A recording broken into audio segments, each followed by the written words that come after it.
hizo el silencio. Bueno, hoy no tenemos hojas. Hoy se las debo. Yo sé que les encantan las hojas. Pero bueno, hoy no tenemos hojas, pero vamos a tener una presentación acá en la pantalla sobre nuestra clase de hoy. Recuerden, estamos en la serie que se llama ¿cómo? Las cartas de Rav Shaul. La serie es Las cartas de Rav Shaul y estamos estudiando la carta a los Efesios. Y estamos en el capítulo 4 a partir del verso 17. Hoy vamos a ver Efesios 4, 17 al 32. Vamos a entrar ahora sí en la parte práctica. Se termina la teoría. La clase pasada fue ya lo último que vimos de los fundamentos doctrinales. Y ya, a partir de aquí la carta a los Efesios ya es pura práctica, pura cuestión práctica. Así que, bueno, va a estar la presentación ahí en la pantalla. Le pusimos a la clase de hoy principios. ¿Se alcanza a ver? Para una vida renovada. Principios para una vida renovada. O sea, básicamente este pasaje nos habla de una vida renovada. Esta palabra renovado es el término correcto para referirnos como a lo que le llaman Nuevo Testamento. En realidad es pacto renovado. O sea, no hay un nuevo pacto, hay un pacto renovado. Así como cuando se utiliza el concepto de una vida nueva, en realidad es una vida renovada, o sea, el término correcto. Porque tu vida, pues no es una vida nueva, o sea, sigue siendo tu misma vida. Solamente que hay una renovación de vida, eso es lo más correcto. Entonces, Efesios aquí, a partir del verso 17, del capítulo 4, nos empieza a hablar de este concepto de lo que es una vida renovada. O sea, cuando tú experimentas el nuevo nacimiento y viene esa renovación de vida, y de eso es de lo que empieza ya a hablar a partir de estos versos. Shabbat Shalom para los hermanos que se nos están uniendo, hermana Poli, hermana Reina, Nandito desde Colombia, hermana Reina de Puebla, hermana Poli de aquí, del rancho. Bueno, entonces lo que vamos a ver son principios para una vida renovada. Hoy vamos a ver básicamente 4 principios que debemos de seguir en lo que es una renovación de vida. Vámonos con el primero. Ya va a empezar el ruidito. Ese sí es de ahí, ¿no? Ese. Sí.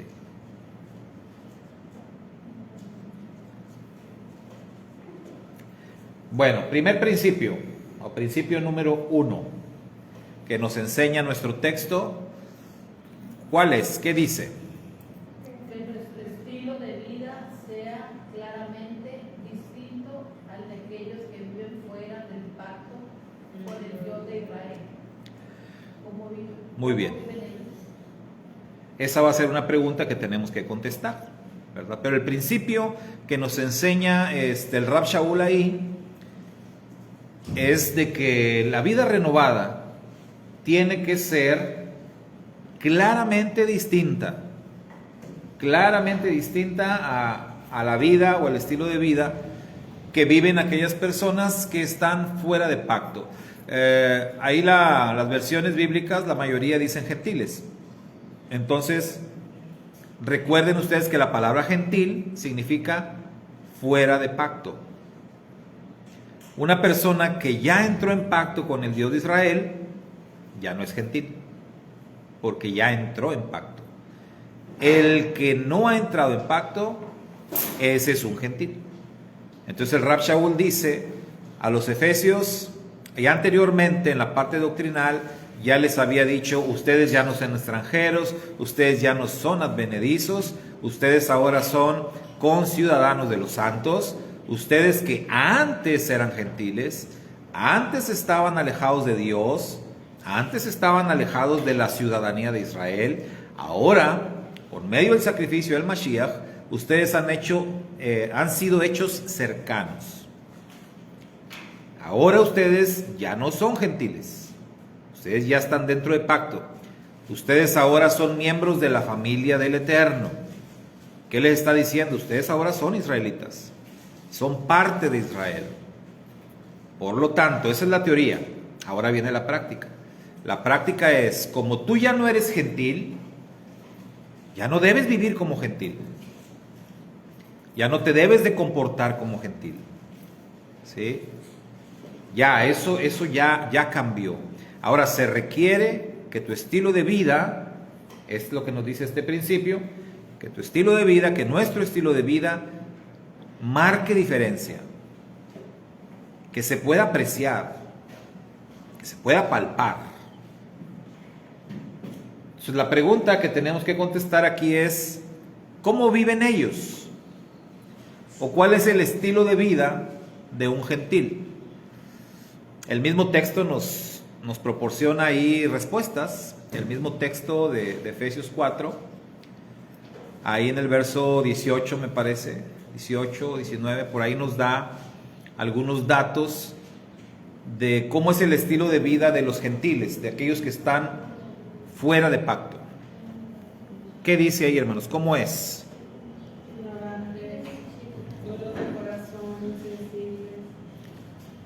Muy bien, insensibles, duros de corazón, Con el entendimiento oscurecido, cabezones, ¿verdad? Se puede entender también. en la vanidad de sus mentes. Vanidad de sus mentes, eso está interesante, ¿no? Una mente vanidosa. ¿Cómo será una mente vanidosa? ¿Cómo entienden el concepto de mente vanidosa? Que se ocupa en cosas vanas, que no tiene. Esa es una manera, ¿verdad?, de entenderlo. Una mente que se ocupa en las cosas que no trascienden. Pero eso es lo que le importa. Eso es lo que... Su mente está ahí, está ocupada en las cosas que no trascienden, en las cosas banales. Las cosas banales de la vida. ¿Qué serían algunas cosas banales?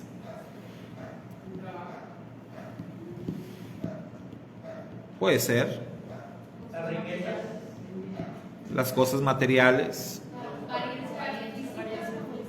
el dinero, la apariencia física,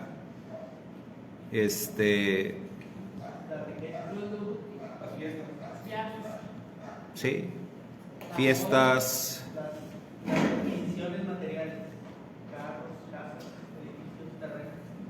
todo lo que, todo lo que no trasciende. Cuando nosotros logramos entender qué cosas trascienden y qué cosas no trascienden, ahí podemos identificar lo que es banal y lo que es espiritual. Las cosas que son trascendentales son aquellas que te van a acompañar en el viaje aún después de la muerte. O sea, vamos a morir, pero hay cosas que después de morir sí te llevas contigo. Pero hay cosas que no, ¿verdad? Y todo lo que no te puedes llevar, eso es lo banal. No te vas a llevar un coche, ni el rancho, ni nada. Luego hay personas que cuando los están sepultando van y les avientan cosas ahí, como si se los fuera a llevar el muerto. Algunos ahí les ponen joyas y sí, o sea, si le gustaba el whisky, pues póngale su whisky también ahí. Nada de eso trasciende.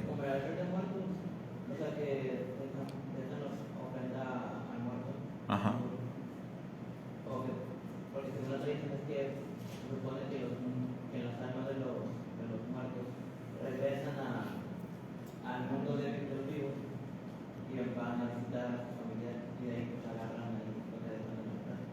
Y dicen que sí vino, porque se acabó la comida que estaba ahí. No saben quién se la come. Pero bueno, todo eso son cosas banales. ¿Y qué cosas sí trascienden? Porque Apocalipsis dice, descansarán de sus trabajos, pero sus obras con ellos siguen. O sea, hay cosas que sí van a trascender, que sí se van a ir contigo, aún después de la muerte. ¿Sí, Sergio? Yo creo que eso que dice usted es muy clave de identificar qué es trascendental y qué no, porque a lo mejor nos vamos a ir con la idea de que no, pues no hago nada, no trabajo, no nada, no junto nada, no, ni me compro un carro, ni una casa, nada, nada. Pero yo creo que también tener un edificio, un ejemplo, pues una iglesia, una congregación, el edificio pues puede que no se lleve todo el edificio en total, pero la función del edificio puede que sí le ayude, que ese edificio se haya utilizado para encaminar más a las personas al eterno o hacer una obra social que ayude al prójimo. Entonces probablemente no el edificio en sí, pero sí la función que ha estado brindando. Y si va allá en la hora que sea juzgado, yo creo que le van a decir, no, pues eso que tú hiciste, ese edificio en el que te enfocaste mucho, ayudó a muchísima gente y todos sus méritos te han ayudado a ti en un camino. Muy bien. Entonces ahí, ¿qué es lo que está trascendiendo? Pues la obra. Como decías, ¿verdad? No el edificio, pero lo que se hizo. Con ese edificio. Por eso dice, sus obras con ellos siguen. Entonces la obra no de la construcción de un edificio, pero el propósito de hacer algo, ¿sí? El propósito de ayudar, el propósito de servir. La obediencia trasciende. El servicio trasciende. Las buenas actitudes trascienden. O sea, todo eso. Cuando una persona se va, cuando una persona muere y los amigos o los conocidos hablan de esa persona y lo recuerdan por acciones, lo recuerdan por pláticas, lo recuerdan por su carácter. Eso nos está hablando de qué cosas trascendieron, qué cosas esa persona dejó y lo van a acompañar. No las cosas materiales. Si dejó carros, si dejó casas, eso es banal. Eso hasta se lo van a pelear. Pero las cosas que realmente valieron la pena, que son las cosas espirituales, eso sí trasciende. En cuanto al Eterno, pues obviamente la obediencia a los mandamientos del Eterno es lo que nos va a acompañar, es lo que va a trascender. Cuando estemos delante del Eterno y seamos juzgados, dice la Escritura que toda la base del juicio para todos es lo que hayamos hecho mientras estuvimos en el cuerpo, sea bueno o sea malo. ¿Y qué define lo que es bueno y lo que es malo? La Torah. Eso es lo que define. Entonces, cómo viviste tu vida en relación a la Torah es lo que va a definir.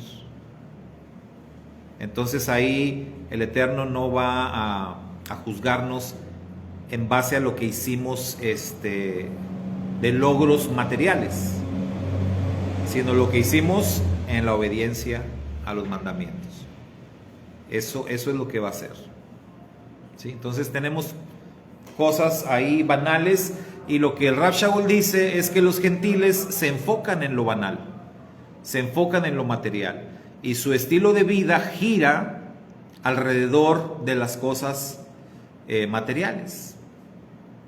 Todo prácticamente lo que hacen los gentiles es motivados por la cuestión material y no por la espiritual. Y está diciendo claramente, alguien que ya no es gentil, su vida debe de marcar una diferencia. Su vida debe ser distinta. Se tiene que apreciar la diferencia entre un creyente y un gentil. Si tú eres un creyente, pero las personas te siguen viendo como gentil, algo está mal. Algo no está funcionando. Te tienen que ver como un creyente. Te tienen que ver como una persona temerosa del Eterno.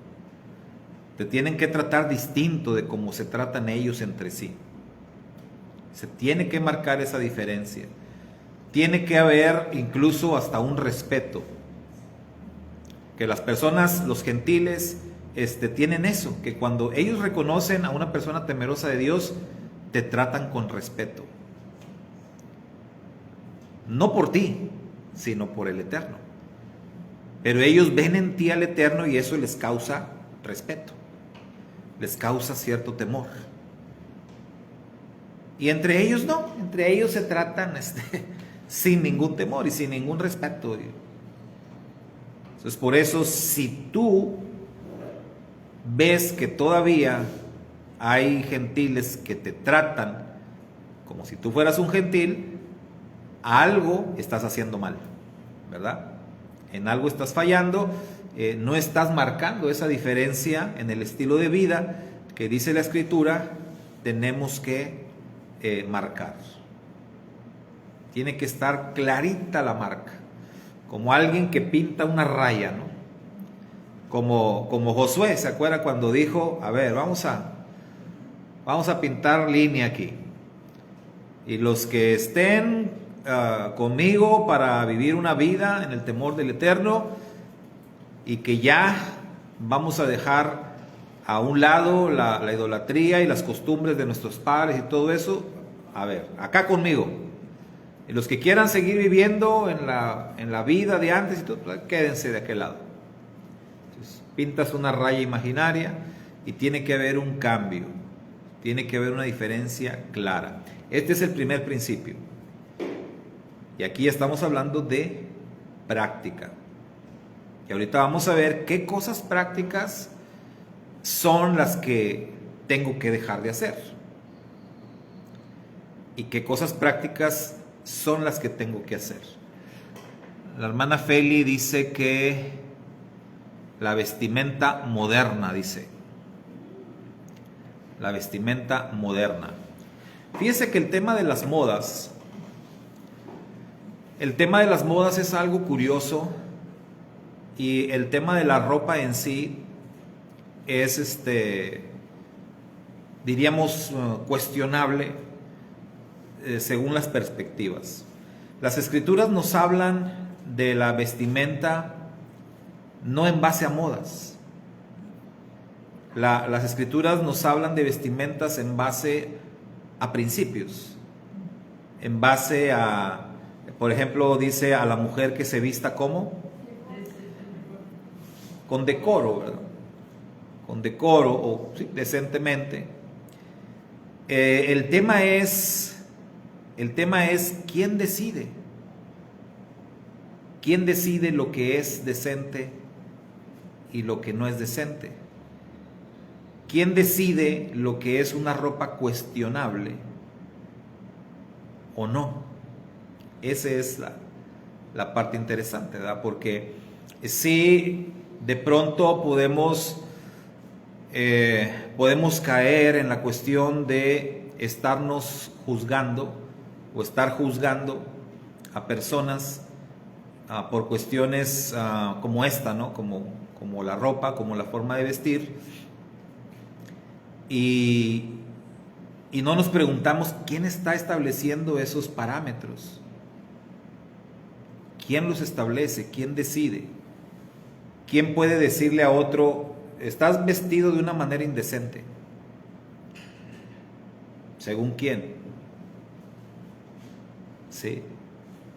Ese es el punto, ¿verdad? Porque cuando hablamos de modas, usted sabe que las modas van y vienen, cambian. Y una cosa que es considerada indecente en cierto tiempo, probablemente en otro tiempo va a ser considerado wow. Sí. Por ejemplo, hace poquito teníamos una plática, algo así, ¿no? Y bueno, sin el ánimo de ofender a nadie, pero hace 20 años y de 20 años para atrás, el tema del homosexualismo era visto mal, incluso legalmente. Pues, o sea, era, vaya, hasta un delito. O sea, si dos personas homosexuales se estaban besando, no sé, en una plaza pública o iban por la calle abrazados, haciendo este tipo de desfiguros, la policía los detenía. Los subía a la patrulla y se los llevaba detenidos. Y ahí les ponían, ¿verdad? Faltas a la moral. Era el delito que cometían. Hoy no existe eso. Hoy no existe eso. Y de hecho, si tú señalas algo, a ti es el que te llevan a la cárcel por andar juzgando a los homosexuales. Hoy en día todo ha cambiado. Hace poco veía un comediante que dio una entrevista y le decían al comediante oye, ¿y qué opinas tú? ¿Cómo ha cambiado la comedia? Porque un comediante ya de cierta edad, ¿no? De antaño se puede decir. Le preguntaban a él, ¿qué opinas? ¿Cómo ha cambiado la comedia desde cuando tú empezaste hasta estos días? Y él decía, no, pues definitivamente ha cambiado muchísimo. Y él tocaba ese tema. Él decía, hace tantos años, dice, yo hacía muchos chistes sobre homosexuales. Hoy no puedo hacer eso porque me meten a la cárcel. O sea, tuve que cambiar todo mi show, un comediante. Pero realmente, ¿cómo ha cambiado la sociedad? En base no solo a ese tema, sino a otros temas. Entonces, por eso les digo, ¿quién establece los parámetros? Hay personas que están arriba en los gobiernos, en el mundo, que son los que establecen los parámetros. Si hablamos de modas, por ejemplo, ¿quiénes establecen las modas? Hablando de modas de ropa.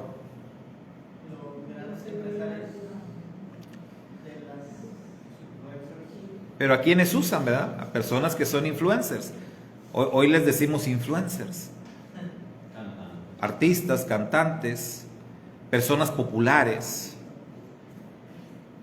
Entonces una artista saca una moda, sale vestida de tal modo y todos empiezan a vestir igual. Es la moda, porque fulanita, tú me estabas diciendo ayer, ¿no? De la nueva moda, que ahora la ropa rota es la moda. Decía hace poquito Dante Gebel en un video, ¿no? Dice, para nosotros lo que hoy es moda, para nosotros era, pues eres pobre. ¿Sabes? Pantalones rotos, pues eres pobre. Y hoy no, hoy traes la ropa rota y eres cool, ¿verdad? O sea, tienes mucho dinero porque la ropa es carísima. Comprarte una ropa así es bien cara, marcas muy caras. Si yo te la rompo si quieres. Pero a eso me refiero, o sea, son modas. Y las modas las deciden el sistema de este mundo. Los gobernantes, los que están al frente, las grandes empresas. Y los influencers, los artistas, los que salen en cine, en televisión, son los que imponen modas. Pero ¿cuánto duran?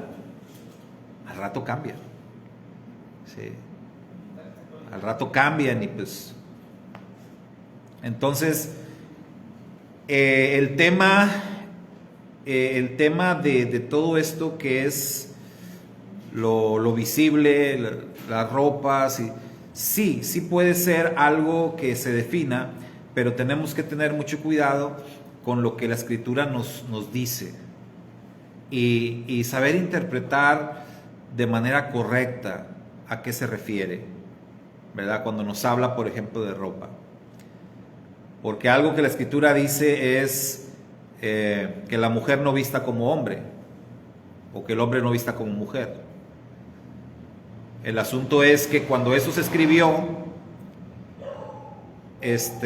los hombres no usaban pantalones, no existían los pantalones. Porque ahora le dicen a las mujeres, no debe de usar pantalones. Y te sacan el texto, la mujer no debe vestir como hombre. A ver, espérame. Cuando esto se escribió, los pantalones ni existían. El hombre usaba igual túnica como la mujer, pero había túnicas para mujer y túnicas para hombre. Cuando examinas el texto y lo interpretas correctamente, lo que realmente te está diciendo o lo que realmente está prohibiendo la Torá sería lo que hoy se llama transvestismo, ¿no? Eso sería. Ahí sí. Pero también hay más de fondo, y lo que está hablando es de no interferir el hombre con la función de la mujer y la mujer con la función del hombre. Tiene más que ver con eso. Pero aún en eso, en los tiempos que a nosotros nos está tocando vivir, que la Escritura define como tiempos peligrosos, donde a lo bueno se le llama malo y a lo malo se le llama bueno, donde todo lo que Dios diseñó pues ya está totalmente corrompido. Aún así, en estos tiempos los creyentes tenemos que sobrevivir y la palabra del Eterno tiene que prevalecer, pero para prevalecer se tiene que adaptar a los tiempos. Entonces, realmente a nosotros nos está tocando vivir unos tiempos demasiado complicados, donde tenemos que no solamente interpretar correctamente, sino adaptar la Torá a los tiempos. Y no estoy diciendo una herejía, estoy diciendo algo muy real. La Torá se adapta a los tiempos. Un ejemplo es las fiestas. Celebramos las fiestas solemnes sin que haya templos, sin que haya sacerdotes, sin que haya levitas. Y las celebramos porque la Torá dice que tenemos que celebrarlas. Dice la Torá que las santas convocaciones se llevarían a cabo de manera perpetua, donde quiera que habites. En otras palabras, el Eterno está diciendo, a ver cómo le haces, pero tú celebra las fiestas. Señor, no hay templo, porque lo más sencillo sería, no hay templo, no hay sacerdotes, no estoy obligado a celebrar nada. No, pero el Eterno dijo que tienes que hacerlo. Ahí es donde la Torá se adapta a los tiempos. ¿Cómo se ha adaptado? Hacemos memoriales. Todo lo que hacemos son memoriales. Es decir, en honor a Pesaj hacemos un memorial. En honor a los panes sin levadura hacemos un memorial. Y a Sukkot y a todas hacemos memoriales. No las podemos celebrar como la Torá dice porque no se puede. Pero el mandamiento se tiene que obedecer. Así son muchos principios de la Torá. Tenemos que adaptarlo a los tiempos y a las circunstancias que vivimos para que la obediencia se lleve a cabo. Pero hay que ser muy sabios. ¿Sí? Entonces, en esto, marcar diferencia entre un estilo de vida y otro realmente no es tan difícil. ¿O creen que sea difícil? No es tan difícil si lo analizamos. O sea, solo tenemos que ser diferentes a los gentiles. ¿En qué sentido? Bueno, lo vamos a ver. A lo mejor en este último que mencionaste de la moda sí sea un poco difícil. Bueno, a lo mejor para los más jóvenes, ¿no? Porque sí es un hilito donde puedes llegar a confundirte, pero yo diría que el mismo espíritu que tenemos decimos que Él nos guía siempre.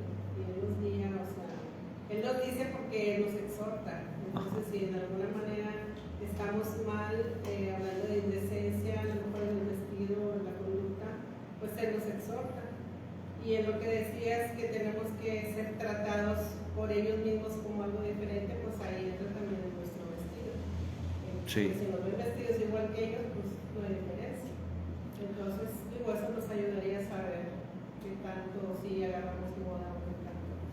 Aquí viene, o por lo menos yo lo veo así que toda la cuestión de vestimenta, así como dicen algunas traducciones de uno, pero también viene de la degeneración moral de las personas a través del tiempo.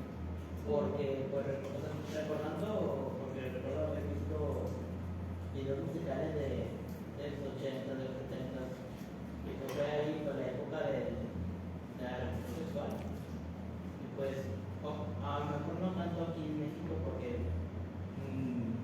para bien o para mal, gracias a Dios, pero como que México o el resto del México como que se retrasó mucho en ese sentido, como que una separación. Y se nota mucho por la forma de vestir de nosotros, la gente de acá, que los americanos. Sí. Y se nota porque se ha sacado mucho el tema de, o por lo menos las mujeres, tomando literalmente esto de que la mujer se viste de forma pudiente. O sea, no, siempre, porque hoy en día estamos usando una excusa de vestirse de forma muy ligera, pero ligera en el sentido de que pues, ya se ve gran parte de los atributos. Y es como que, o sea, no hay necesidad, y tampoco voy a buscar en el sentido de que, pues también cómo puedes salir a la calle sin un hombre te vea de cierta manera. Porque también se trata de cosas de que, por la ola del feminismo, de que pues, me veste como quiera. O sea, no porque viste así, solamente tiene que ver mal la gente. ¿No? También incitas a ese lado, porque también la gente también es malvada. No puedes ser tan inocente. Sí. Y también va para los hombres porque pues también nos vestimos mal hoy en día, no tanto de que a la ropa los lados, pero sí es como que la forma de vestir o usar sí, o sea, como que se ve mal, en el sentido de que ni te ves bien, como que todo el mundo quiere pretender que sí te ves bien porque quieres pertenecer a cierto grupo de la sociedad o cierto grupo urbano, pero te ves mal en todos sentidos. Entonces, porque yo siempre veo a mi papá criticando cada vez que vamos a la calle, que ve a un muchacho que tiene sus pantalones abajo, pero por debajo de la cintura.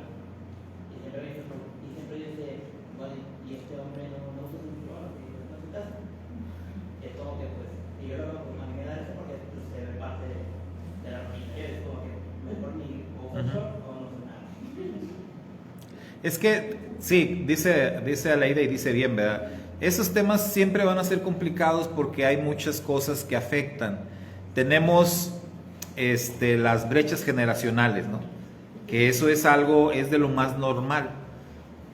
A cierta edad, pues tú vistes de una manera, pero vas avanzando en edad y va cambiando también tu forma de vestir, te vas adaptando y cuando no lo haces, como decía Iván, te puedes ver mal. Allí donde yo crecí, en el barrio donde crecí, recuerdo que había una señora que pues ya estaba muy grande de edad y se vestía como una jovencita. Entonces, a lo mejor, bueno, si no quieres criticar o no quieres señalar, no vas a decir que se ve mal, pero sí vas a decir, es que se ve raro. Pero está peor, ¿verdad? Está peor decir que se ve raro, pero es que dices, es que tú ves esa vestimenta en una jovencita, pero ves a una señora de 70 años vestida como jovencita, pues dices, algo no está bien aquí, como que no, ¿verdad? No cuadra. Tú esperas ver una señora de 70 años, pues vestirse como una señora de 70 años. El asunto, volvemos a lo mismo, ¿y quién dijo que se tiene que vestir así? Oí a alguien decir hace poquito, es solamente ropa, es ropa. Sí, imagínate, eso era algo que también veíamos a Roberto Gómez Bolaños haciendo el Chavo del 8, ya, oye, ya no te queda hacer el chavo, ¿no? O sea, ya, ¿quién te la cree que eres un niño de 8 años? Ya nadie, ¿no?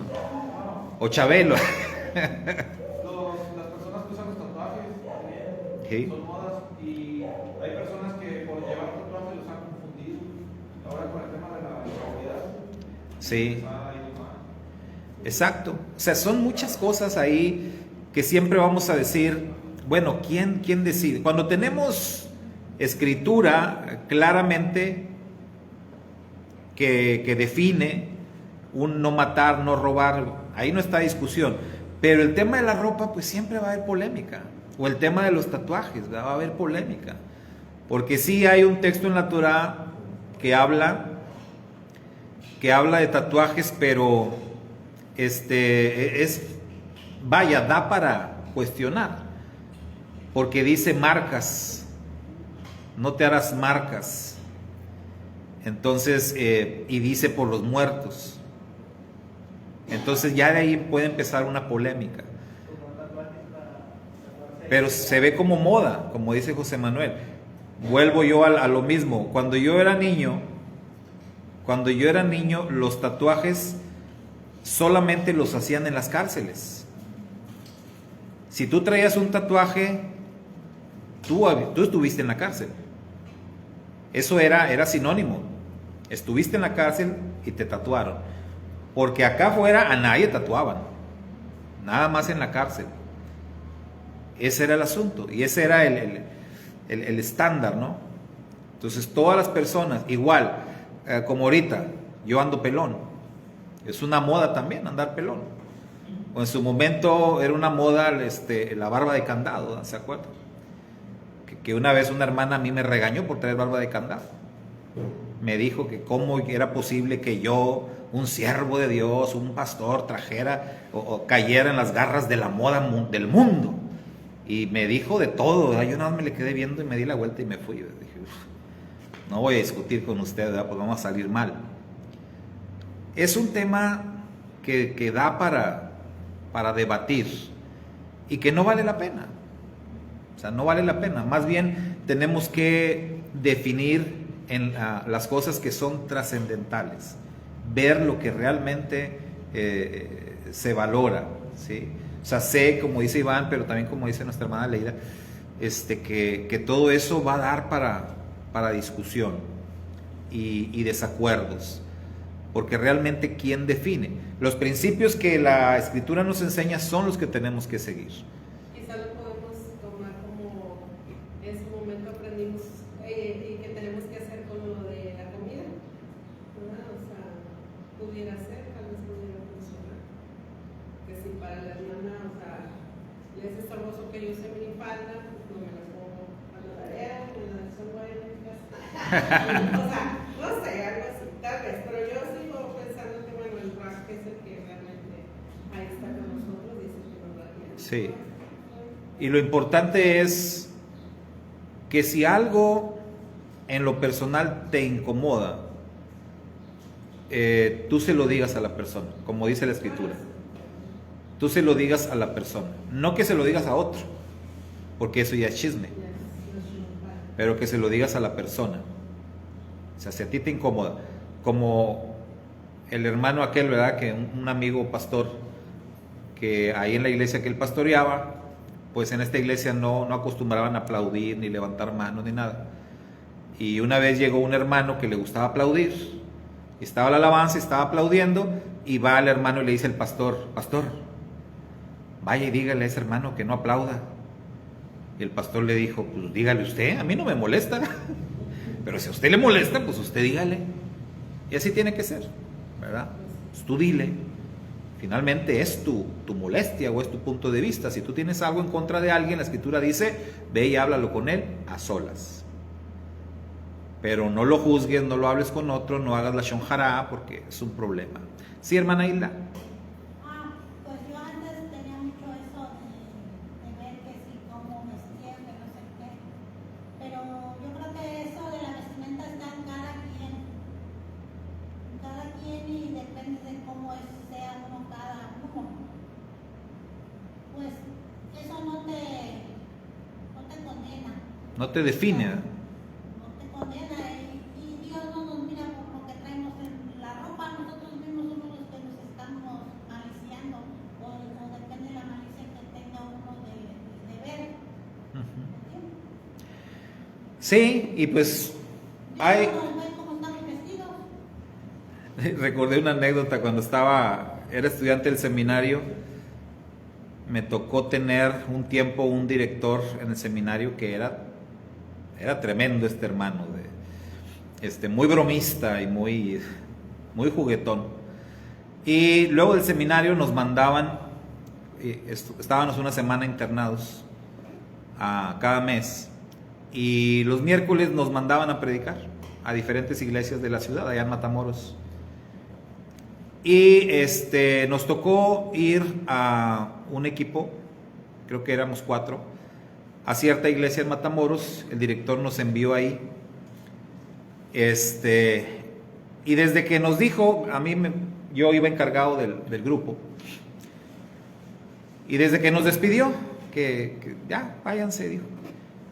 Y me palmeó la espalda y me dice, luego me platica cómo les fue. Yo me quedé así como que dije, aquí algo ya no me gustó. Porque ya conocí al hermano, ¿verdad? Que era así un poquito, ya nos había hecho una vez, en unas reuniones en Matamoros, que le preguntamos que dónde se comía bien ahí en el centro de Matamoros, y a mí y a otro pastor, otros 2 pastores, nos mandó a cierto lugar, a cierta calle. No, vayan a tal calle, ahí se come muy rico y todo. Y no sabíamos, no conocíamos. Y es una zona de Matamoros donde están las prostitutas. Y allá nos mandó. Pero así era, más para que sepan, tremendillo, ¿no? Bueno, esa vez fuimos a esa iglesia, y ya cuando estuvimos ahí, a mí me tocó predicar, a otro le tocó dirigir, a otro dirigió la alabanza. Los que íbamos hacíamos todo, ¿no? Y ya me di cuenta a qué se refería. En la banca de mero adelante, en esa iglesia, como que era costumbre, no sé, estaban sentadas todas las jovencitas de la iglesia. Sí, había una banca aquí y otra banca acá. Y las 2 bancas llenas de jovencitas, mujeres. Pero todas con unas minifaldas bien pequeñas. Entonces sí era como, pues, mirar para arriba todo el tiempo, ¿no? Y estás predicando y estás mirando allá. Porque si volteabas para abajo era como que... Entonces, regresamos y ya el director, ¿cómo le fue, hermano Loera? Y yo le dije, usted ya sabía esto, y se empezó risa y risa. Y le dije, oiga, hermano, pero, ¿por qué? O sea, ¿no platica usted con el pastor de ahí? Ah, hombre, ya le he dicho quién sabe cuánto, y pues no. Bueno, era como que distintas maneras de pensar. Pero a mí en lo personal, yo dije, pues es que sí me desconcentraba eso, o sea, oye, pues siéntense más allá, todavía vienen y se sientan a menos enfrente.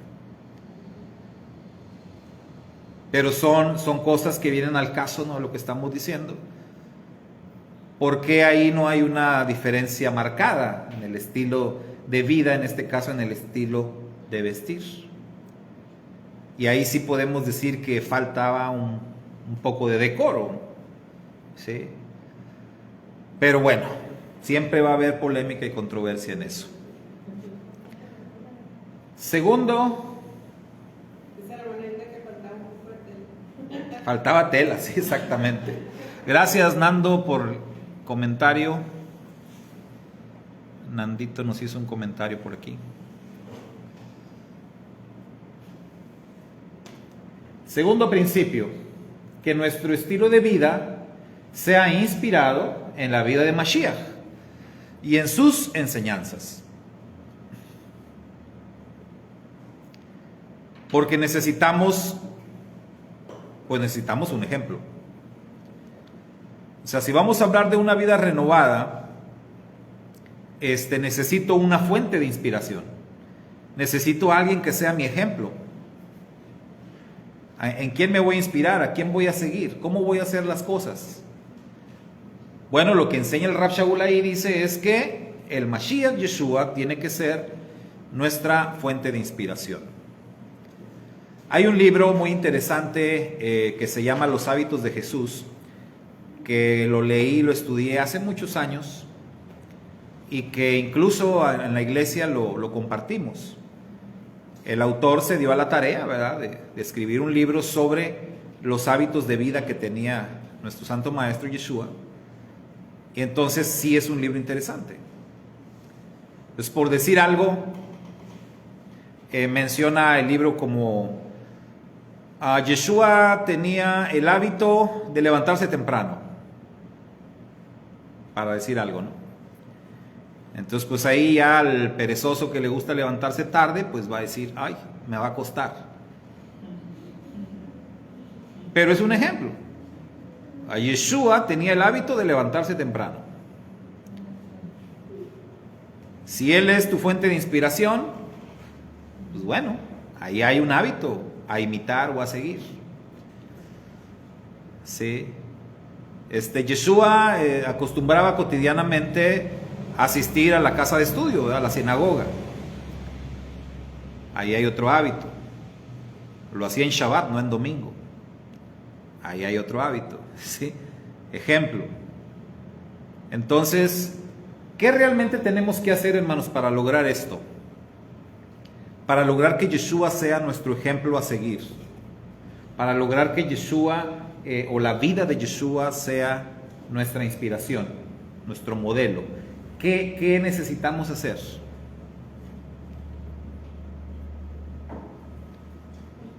Primero que sea Pues estudiar los evangelios, conocer la vida de Yeshua. Porque si no sabemos, si no leemos, ¿cómo vamos a saber? Si estudiamos a fondo la vida de Yeshua, sus costumbres, ¿verdad? Sus hábitos, su fe, ¿sí? que sea el centro de nuestras vidas, porque aunque lo tengamos y no lo aplicamos, Ah, claro, sí. Pero tenemos que empezar por conocer, por saber, ¿sí? Estudiar su vida. Por eso es que dentro de nuestro plan de estudio, nuestro plan de lectura y de estudio anual de las Escrituras, incluimos siempre los 4 evangelios. Y los terminamos y los volvemos a empezar. Porque estar estudiando la vida de Yeshua tiene que ser una constante en nuestras vidas. Para estar recordándonos cómo es que Él vivía. Hubo hace años también, hablando de modas, hubo una moda muy fuerte que surgió acá en los Estados Unidos. Quizás algunos recuerden esto, si les tocó. El famoso, What would Jesus do? Que quiere decir, ¿qué haría Jesús? Y eso se volvió una moda. Había camisetas, había gorras, había collares, había esclavas, había calcomanías para los carros que se pegaban, botones, prendedores, todo tipo de artículos con el WWJD, que pues tú veías las iniciales y sabías qué querían decir, ¿verdad? What would Jesus do? ¿Qué haría Jesús? Y eso fue una campaña, una moda, que porque también en las iglesias hay modas. Y entonces eso fue algo muy interesante, porque llevaba a las personas a detenerse un momento y reflexionar qué haría Jesús. En mi caso, ¿verdad? O sea, tengo que tomar una decisión y ver, a ver, ¿qué haría Jesús en mi lugar? Es algo bueno, ¿no? Porque finalmente te llevaba por lo menos a detenerte antes de hacer algo y a pensarlo. A lo mejor no ibas a hacer lo que haría el Señor, ¿verdad? Pero por lo menos ya lo consideraste, ¿no? Por lo menos ya lo pensaste, y eso te va a hacer que estés más consciente de los errores que cometes.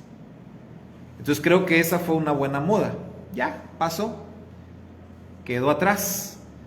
Ya a lo mejor muchos ni se acuerdan, pero en su momento fue una buena campaña, ¿sí? Que te desafía a ser como el maestro. Esa es la idea. Ser como Él, y eso sí es lo que dice la Escritura, que seamos como Él, que pensemos como Él, que hablemos como Él, que sigamos las costumbres de Él, que practiquemos la fe de Él. Eso es de lo que se trata. Pero si no estudiamos sobre esos aspectos de su vida, pues nunca lo vamos a poder hacer. La hermana Elba dice, porque en las religiones nos cuidaban lo externo, no lo interior, porque no enseñaban nada espiritual. Eso siempre va a pasar, ¿verdad? En todas las religiones, el pensamiento religioso por lo regular está centrado más en lo externo. Eso es verdad. Muy bien. Siguiente. Principio 3. ¿Qué dice? Debemos despojarnos de nuestra pasada manera de vivir. ¿Qué implicaciones tiene esto? ¿Qué cosas debo dejar de hacer? Ahí está, ¿verdad? Entonces hablábamos de que, a ver, bueno, ¿qué es lo que tengo que hacer? Entonces dice el Rav Shaul, te tienes que despojar de la pasada manera de vivir. Si tú tenías un estilo de vida como gentil, te tienes que despojar de él. ¿Qué es despojar? Lo saco de mi vida, fuera, ya no más, no tiene cabida en mi vida, tengo que despojarme de esto, ¿sí? La pasada manera de vivir. O sea, ¿qué implicaciones tiene esto? ¿Qué cosas debo hacer? ¿Estoy hablando de toda mi pasada manera de vivir? Pues no, ¿verdad? No necesariamente. Es cuando nosotros hacemos referencia a nuestra vida cristiana, la vida que vivimos como cristianos, algo que muchos creyentes en raíces hebreas hacen, y que a mí en lo particular no me gusta eso, es que constantemente están juzgando al cristianismo en todo, ¿no? Criticando. No está bien, porque venimos de allí, pasamos por ahí, y no todo lo que hicimos y practicamos en el cristianismo era malo.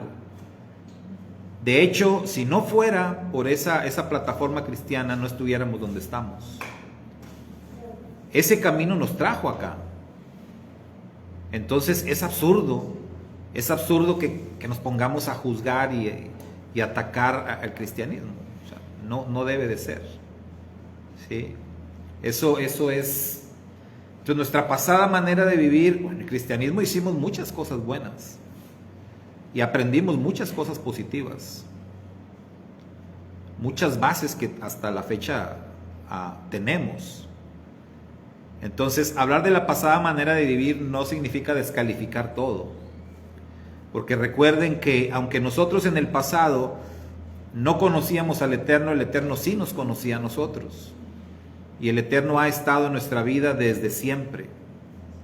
Todo lo que hicimos aún antes de estar alejados del Eterno formó parte de nuestra formación, nos trajo a donde estamos.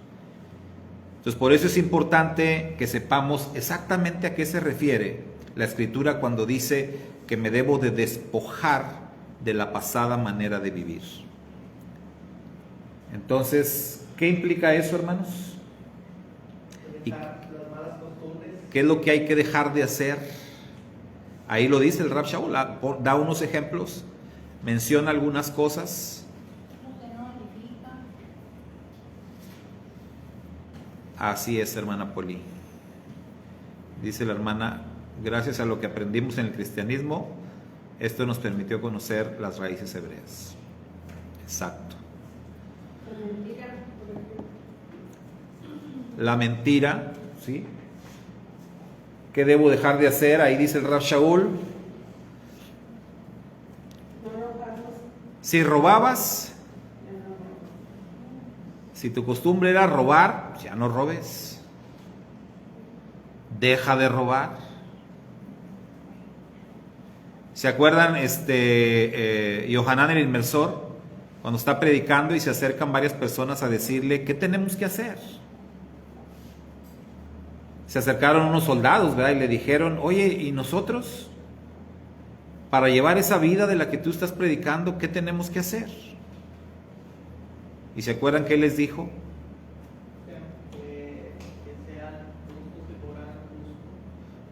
Que fueran honestos, ¿verdad? Que no extorsionaran, o sea, así es como un policía. Si hoy en día un policía te dice, oye, pues yo soy policía, ¿qué tengo que hacer para seguir? Sí, ¿verdad? Le vas a decir, no, pues no aceptes mordidas, no extorsiones, no. Le vas a dar cosas que tú sabes que en su mundo son muy comunes, pero como se trata de marcar diferencia, bueno, imagínate que le dices a un agente de tránsito, pues no andes aceptando mordidas, aceptando sobornos, no seas injusto. Entonces ese agente de tránsito pues va va a marcar diferencia y al rato lo van a odiar sus compañeros. Porque luego pasa así. ¿Qué más dice? No robes, no qué. Que no te enojes en un lugar hermano una persona. O sea, enojarnos sin pecar. Como no mantener el enojo. Entonces ahí habla de varias cosas prácticas, cosas habituales con las que todos luchamos, ¿sí? Que tiene que ver con nuestra forma de ser. Entonces hablamos de robar, a lo mejor alguien dice, no, yo nunca he sido ratero, yo nunca he robado, pero hemos aprendido que hay distintas maneras de robar. El tiempo, sí. El tiempo es una forma de robar. La paz. Robar la paz también, sí. Yo soy una de las personas que soy muy como muy obsesivo con la cuestión del tiempo. O sea, a mí me gusta hacer todo dentro de tiempo y forma. Trato de ser muy exacto y me cuesta mucho este tema. O sea, me ha pasado aquí que cuando necesitamos arreglar algo y luego yo le hablo, por ejemplo, ahora que al plomero, ¿no? Oye, y el plomero me dice, no, pues lo veo a las 2 de la tarde. Y yo voy a estar aquí a las 2. Antes voy a estar. Si son las 2 y no ha llegado, yo empiezo a tener problemas. Para mí eso es algo muy estresante. Sufro mucho con eso. Para que sepan. Sufro mucho, me estreso. Cada segundo para mí me empieza a entrar la ansiedad. ¿Y por qué no llega? ¿Por qué no llega? Me dijo a las 2. Ya son las 2:05, ¿por qué no llega? Ya debería de estar aquí. Y yo le empiezo a hablar. Oye, ¿vas a venir? Sí, sí, hermano, ahí voy ya, ¿Vienes dónde? Porque ya es tal hora. Y yo tengo más cosas que hacer. Entonces quedamos a tal hora y... No, sí, bueno, ahí voy. Y me ha pasado a veces que 1 hora y no llega. Entonces, lucho bastante, sufro mucho con esto. El tema del dominio, ¿no? Aguantarme y cuando llega no decirle algo. Es difícil, ¿sí? Porque son cosas que me estresa mucho. Y bueno, aquí está mi hija les puede decir que cuando yo iba a recogerla al trabajo y yo siempre le decía, ¿a qué hora vas a salir? Porque yo, si me dice 4:40, yo voy a estar a esa hora, pero yo quiero a las 4:40 verla que ya está saliendo. Después de las 4:40, cada minuto para mí va a ser... 4:41 ya está trabajando. Sí, ya estoy más... Oye, ya estoy aquí. ¿Por qué no sales? Soy así, tengo ese problema, ¿no? Para mí es como robar tiempo. O sea, si quedamos en 1 hora, pues hay que hacerlo. Entonces hay muchas maneras distintas, siento, de robar, como decía Leida, robarle la paz a otra persona, eso sí es algo ya más grave, ¿no? Igual y el tiempo algunos lo consideran no tanto, pero quizás algunos coincidan conmigo que sí. Yo sé que la mayoría no, porque soy como que raro, o no he conocido a algunos que sean así como yo, pero ya como cuando le robas la paz a una persona, eso sí ya es otra cosa. Hermana Elba dice que sí robamos tiempo. Hermano Carlos dice dejar costumbres, el helenismo, romanismo, catolicismo, cristianismo y todo lo demás. Sí, estamos en eso, ¿verdad? Que decimos, ¿qué cosas específicamente? Porque no todo, ¿verdad? Pero sí hay cosas que uno tiene que dejar, que tienes que despojar de ellas. Entonces el Rab Shaul nos da ahí algunos indicativos, nos dice algunas cosas que de plano tienes que dejar. las celebraciones paganas, ¿verdad? Por ejemplo, ¿sí?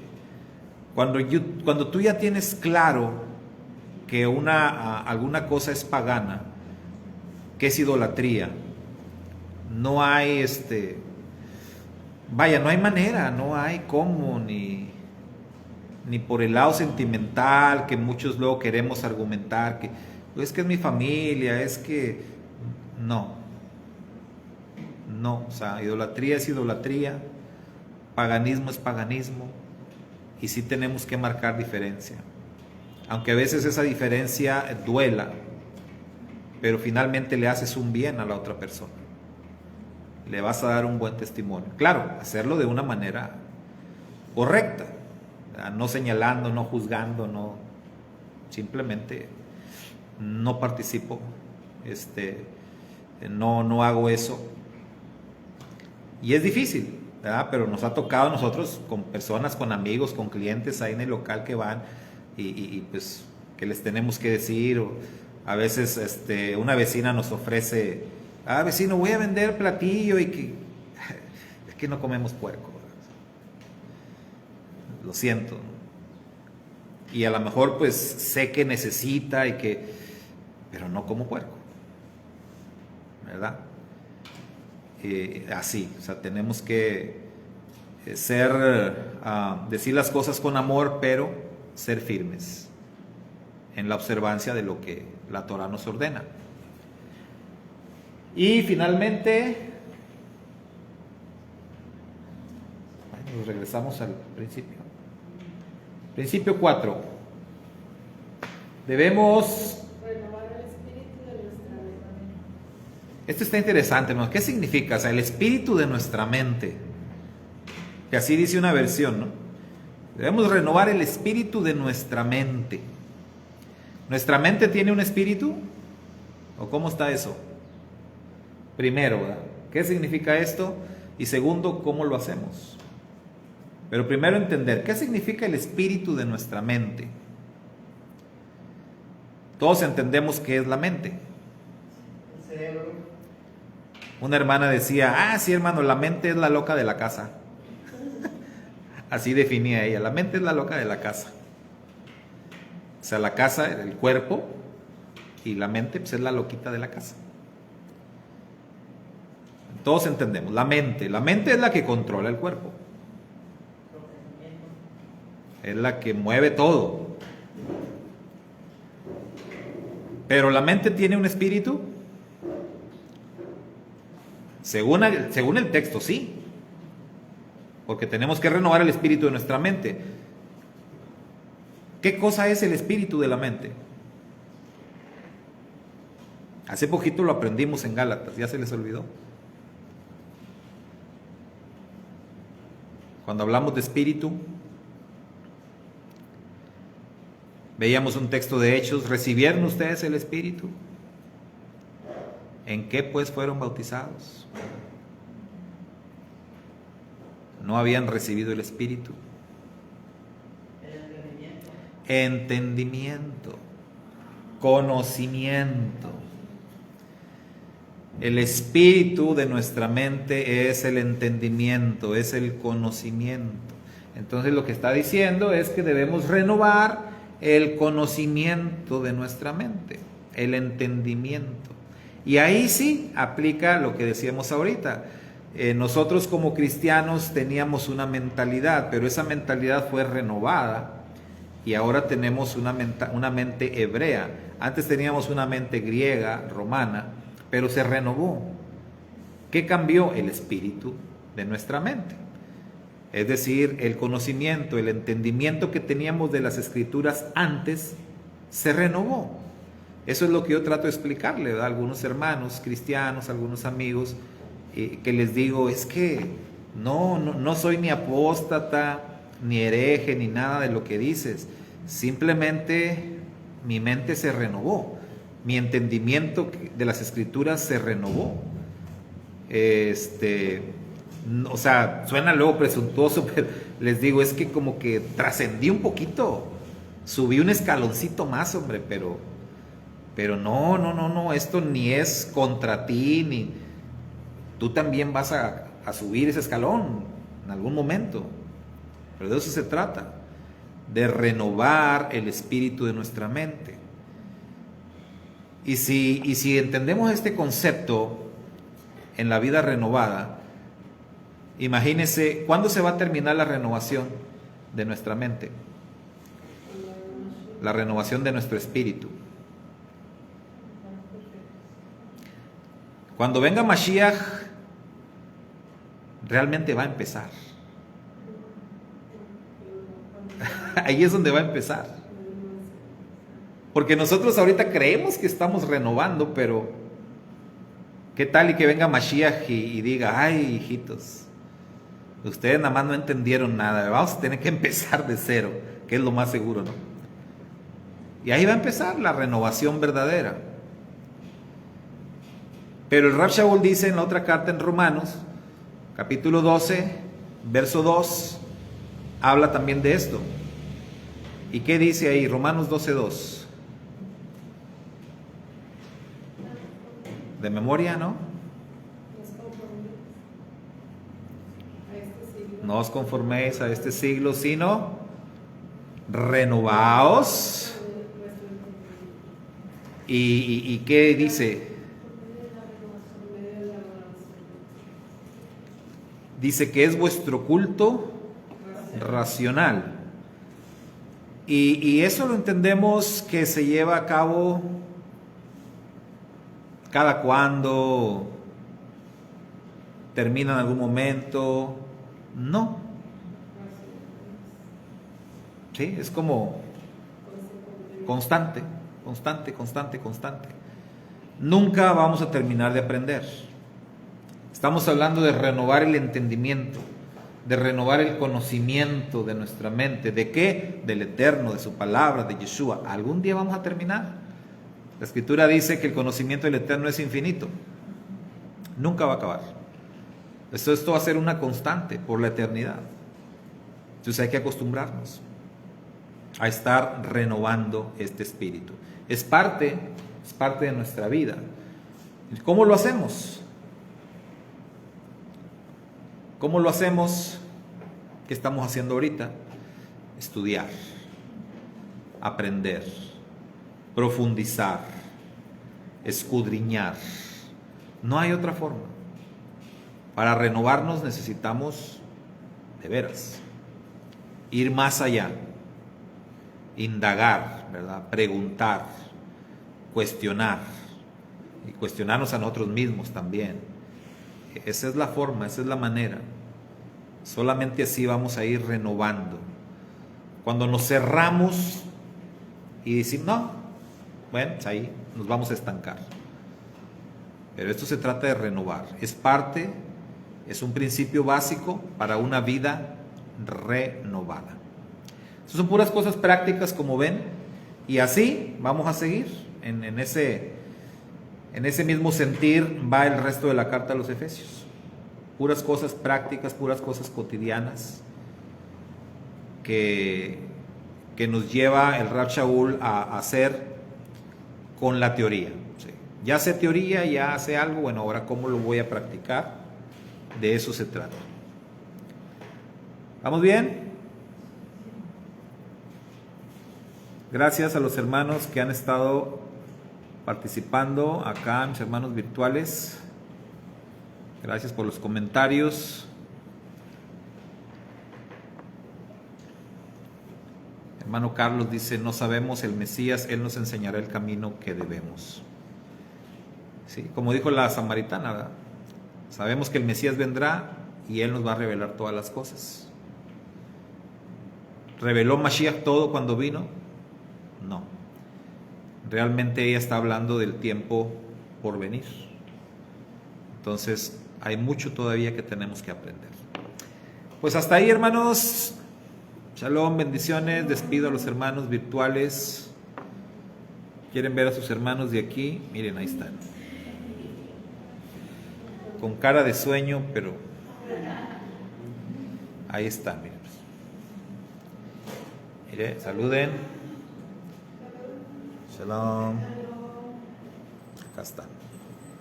Bueno, nos vamos. Bendiciones.